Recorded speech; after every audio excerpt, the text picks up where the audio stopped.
Hey guys, welcome back to my channel. चलो फिर पढ़ते हैं. So today we are going to talk about the real number, very important topic related to class 9, class 10. Class 10 में तो ये पूरा एक चैप्टर है, चैप्टर नंबर 1 है रियल नंबर. तो इसके बारे में हम डिस्कस करेंगे आज. Before that I tell you कि continue your study via online class, via YouTube channel, continue via different platforms and carry on your studies. So कि रियल नंबर है तो क्या है रियल नंबर, है ना? What is real number? So numbers के बारे में तो हम जानते हैं अच्छे से, नंबर्स है ये. और रियल नंबर तो हम इसको डिफाइन करते हैं, the collection of rational and irrationals are known as real number. Okay, previous video में मैंने इसके बारे में डीपली डिस्कस किया है, क्योंकि रियल नंबर्स में जो रैशनल हमने यूज किया तो रैशनल में पूरा सेट आएगा, natural number, whole numbers, integers, positive और नेगेटिव नंबर, ये सबको मिला के जो बनता है रैशनल है. और रैशनल में फिर इररेशनल्स भी हम लोग मिला दे, यानी कि the set of all numbers. Real number में आपके सारे नंबर्स आ जाएंगे, कोई भी नंबर्स बाकी नहीं रहेगा. जैसे कि फ्रैक्शंस की बात करें, डेसिमल्स की बात करें, सारी चीजें इसमें आ जाएगी, जो मैंने प्रीवियस वीडियो में डिस्कस किया है मिस्ट्री ऑफ नंबर सिस्टम में. सो आप उसको देख सकते हैं, डिस्क्रिप्शन में मैं इसकी लिंक दे दूंगा उस वीडियो की, तो you guys can see that, है ना. आज का हमारा टॉपिक है कि रियल नंबर्स को हम कैसे अप्लाई करेंगे, क्या यूज करेंगे उसका. ठीक है, ओके. हमने पढ़ा कि रियल नंबर क्या है, अभी हम लोग पढ़ेंगे रियल नंबर क्यों है, उसका एप्लीकेशन क्या है ना. What is the application of real number?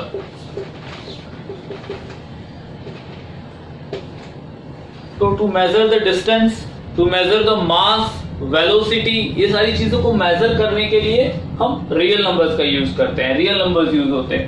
और every point on A number line, है ना, every point on A number line represent a unique real number. Every point on a number line represent a unique real number, and every real number represent a unique point on number line. So ये important statement कहा मैंने अभी. If you have listened carefully what I have spoke, you guys can note it down in the notebook, you guys can take the screenshot. तो यहाँ पे हम लोग क्या कर सकते हैं, डिस्टेंस मेजर कर सकते हैं, मास मेजर कर सकते हैं. उसके लिए हमारे पास एप्लीकेशन है रियल नंबर का, इसीलिए हम रियल नंबर को अप्लाई करते हैं, यूज करते हैं. ओके, नाउ इस चैप्टर में, रियल नंबर चैप्टर में 10th स्टैंडर्ड में दो इंपॉर्टेंट टॉपिक है. एक तो मैं कहूंगा कि यूक्लिड्स डिवीजन एल्गोरिथम, और दूसरा हो गया हमारे पास फंडामेंटल थ्योरम ऑफ अरिथमेटिक. तो उसके बारे में डीप स्टडी करेंगे अभी हम लोग. Okay, let's see Euclid's division lemma. We are going to discuss about it. So first of all let's know about Euclid. Who is Euclid? Euclid is the father of geometry. Yes, it is very well known. Euclid की books है, book of elements, उसमें Euclid ने division lemma record किया हुआ है. और division is a process of dividing.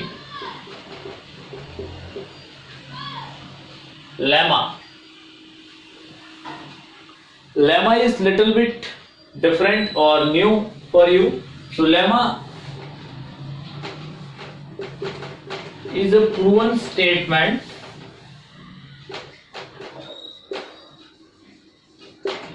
used to prove another statement. थोड़ा सा कंफ्यूजिंग है ना, let's clear it. Euclid is clear कि फादर ऑफ ज्योमेट्री है, बहुत सारे इन्वेंशन है. It is he was a great mathematician. अब डिवीजन क्या है, we use to divide always numbers, so process of dividing is known as division. Lemma एक proven statement है, एक स्टेटमेंट है जो ऑलरेडी प्रूव किया हुआ है, उसको हम यूज करते हैं दूसरे स्टेटमेंट्स को साबित करने के लिए, प्रूव करने के लिए. ठीक है, तो will see Euclid division lemma. Euclid's division lemma we'll discuss कि given positive integers a and b there exist unique integers q and r such that a equal to b into q plus r and there is a condition कि always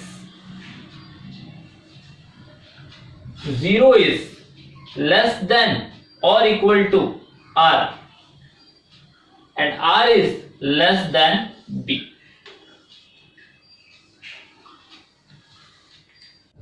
Okay, now let us discuss about Euclid's division algorithm. तो अभी हमने Euclid division lemma पढ़ा. Lemma यानी हमने कहा कि एक प्रूवन स्टेटमेंट है जो इस्तेमाल होगा, यूज होगा दूसरे स्टेटमेंट को प्रूव करने के लिए. तो Euclid division lemma and Euclid division algorithm इस तरह से इंटरलिंक है कि कुछ लोग दोनों को एक ही समझते हैं, लेकिन वो एक प्रूवन स्टेटमेंट है और यहाँ एक एल्गोरिथम यानी well defined series of step by step procedure है ये किसी प्रॉब्लम को सॉल्व करने की. That is called a algorithm. और ये एल्गोरिथम जो वर्ड है ये एक पर्शियन मैथमेटिशियन से आया है. His name was al Khwarizmi. Al Khwarizmi को कन्वर्ट किया गया एल्गोरिथम में, है ना. तो एक प्रोसीजर है, we will see. a equal to b into q plus r. ये आपका हो गया यूक्लिड डिवीजन एल्गोरिथम.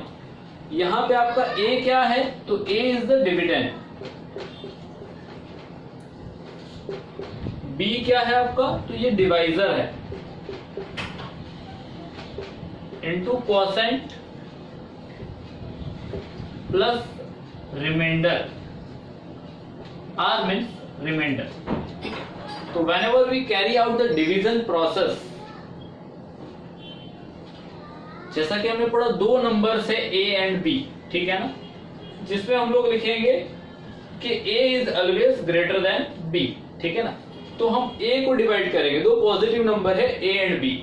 a को डिवाइड करेंगे यानी कि हम a की वैल्यू 9 ले लेते हैं, b की वैल्यू 2 ले लेते हैं.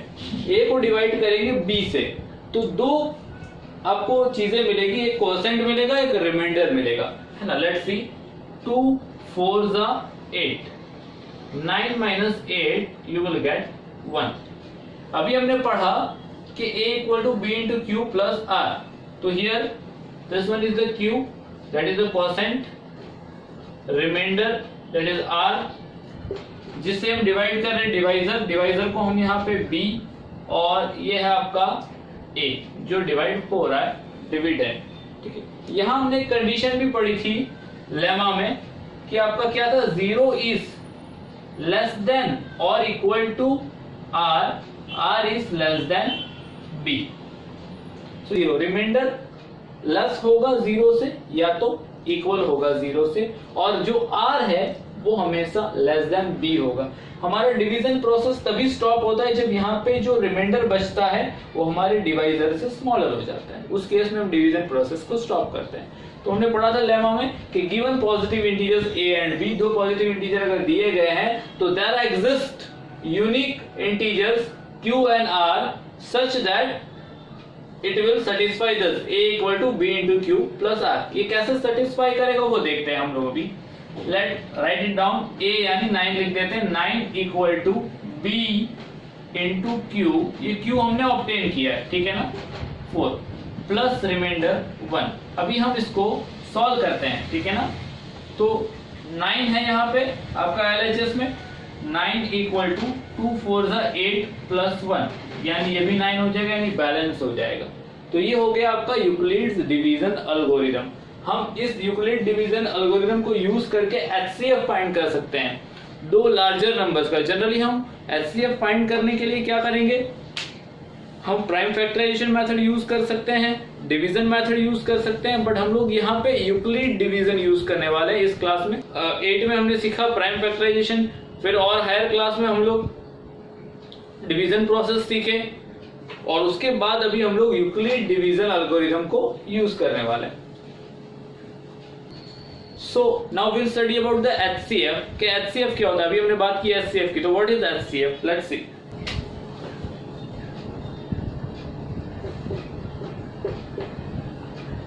HCF is equal to highest common factor। इसका एक और नाम भी है, GCD कह सकते हैं इसको, that is greatest common divisor. अभी हम सिंपल नंबर्स लेते हैं, सिंगल डिजिट नंबर, उसका अगर एचसीएफ फाइंड करना हो तो कैसे फाइंड करेंगे। सपोज हम लोग ले लेते हैं 9 एंड 12, इसका एचसीएफ हमको फाइंड करना है। तो हम लोग क्या करेंगे, सिंपल मेथड से, फैक्टर्स मेथड से पहले क्या करेंगे, 9 के फैक्टर्स नोट डाउन कर लेंगे, 1, 3 and 9। Now will write down factors of 12 के फैक्टर्स नोट डाउन करते हैं, that is 1, 2, that is 2 6 are 12, 3 4 are 12, 4 3 are 12, 1 2 3 4 6 and 12। ये हमने फैक्टर्स ऑब्टेन कर लिए 9 के और 12 के। अभी हमारा क्या है, सिर्फ फैक्टर नहीं फाइंड करना है, what we have to see is common factor, और वो भी कॉमन में हाईएस्ट होना चाहिए। तो कॉमन फैक्टर क्या है यहाँ पे दोनों में, एक 1 है, 1 मोर दैट इज 3, ये दो कॉमन फैक्टर है, ठीक है ना। तो हमको फाइंड क्या करना है, highest common factor, that is HCF, highest होना चाहिए। तो what will do is 1 into 3, that is the 3। HCF आपको मिलेगा, एचसीएफ ऑफ 9 एंड 12 इज 3। अभी ये तो हो गए हमारे simple number, single digit number. अब जब लार्जर नंबर होंगे, जैसे मैं कहूं 2 9 8 7 एंड 63, ये दोनों का एचसीएफ फाइंड करिए, ठीक है ना। तो इसका एचसीएफ फाइंड करने के लिए क्या होगा, हमको काफी सारे फैक्टर्स फाइंड करने होंगे इसके, फिर कॉमन देखना होगा, तो प्रोसेस काफी लेंथी हो जाएगा।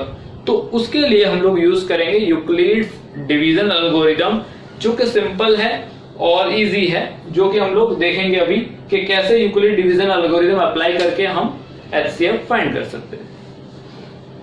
एक्सरसाइज 1.1, इसमें हम लोग अप्लाई करेंगे जो भी हमने सीखा कि यूक्लिड डिवीजन एल्गोरिथम कैसे यूज होगा दो नंबर्स का एचसीएफ फाइंड करने के लिए, ठीक है। तो let's apply exercise 1.1। Question number 1 में साफ लिखा हुआ है कि use Euclid's division algorithm to find HCF of, यानी यहाँ पे आपको सिर्फ यूक्लिड डिवीजन एल्गोरिथम ही यूज करना है, दूसरे मेथड्स जो है उसके थ्रू आप नहीं फाइंड कर सकते।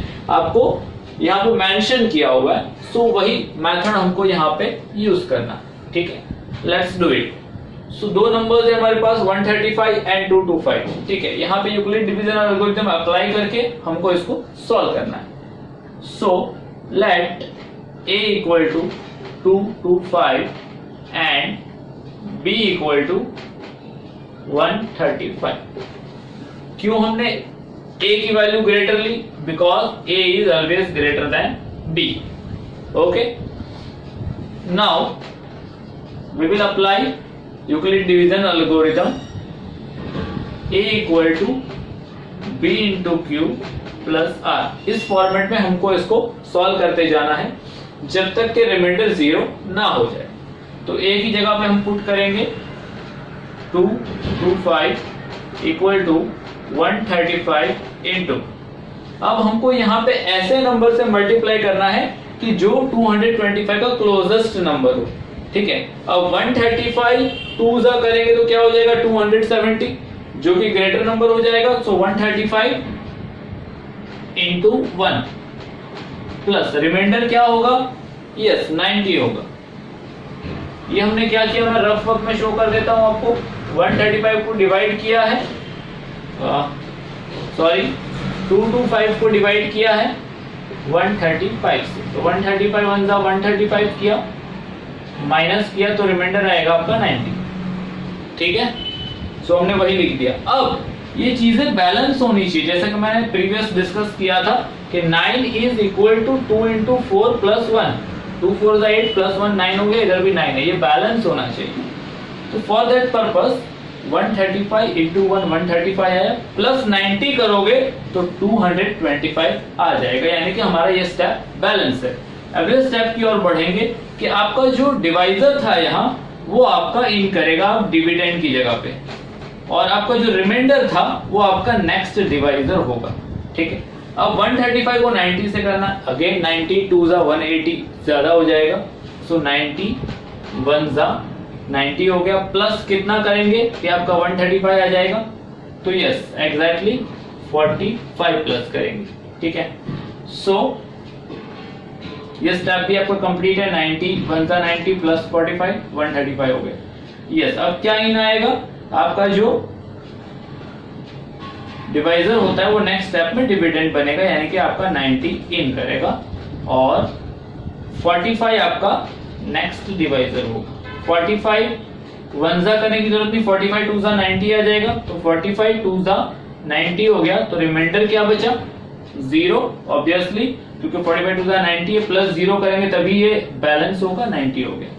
अब यहाँ पे आपका ये प्रोसेस स्टॉप हो जाएगा।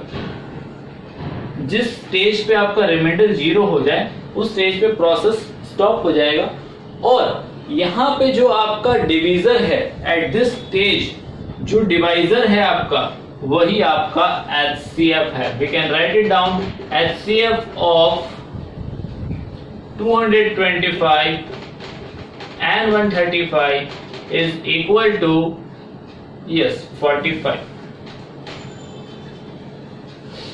So हम क्या करेंगे कि जिस स्टेज पे, अगेन आई एम रिपीटिंग क्योंकि यहाँ पे आपको आइडेंटिफाई करना है कि आपका HCF क्या होगा, तो जिस स्टेज पे आपका रिमाइंडर 0 हो जाता है उस स्टेज पे जो डिवाइजर होगा वही आपका क्या होगा HCF। एक चीज और आप याद रख सकते हैं, दो तरीके हैं, यहाँ पे आप the last non zero reminder, last non zero reminder यानी रिमाइंडर 0 नहीं होना चाहिए, जो नॉन जीरो रिमाइंडर था लास्ट वही आपका डिवाइजर है, तो भी आपका 45 ही आंसर आना है। दोनों बातें एक ही है, उसको अलग अलग तरीके से बोला गया, क्योंकि जो प्रीवियस स्टेप में रिमाइंडर होगा वही तो अगले स्टेप में डिवाइजर होना है। So the last non zero reminder जो होगा वो आपका HCF होगा। या तो जिस स्टेज पे आपका रिमाइंडर 0 हो रहा है उस स्टेज पे जो डिवाइजर है वो आपका HCF होगा। दोनों केस में आपका आंसर 45 ही आएगा। ओके, तो हम लिख भी सकते हैं यहाँ पे कि eight this stage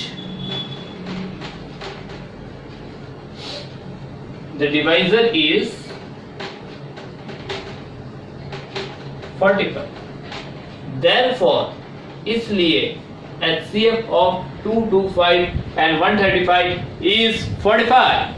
So I will write down here QED. अगर आपने मेरे प्रीवियस वीडियोस देखे हैं तो आपको ये QED का राज पता होगा, अगर नहीं देखे तो प्रीवियस वीडियो देखो और इसके बारे में पता करो कि ये क्या है, what is QED। So the sum is done.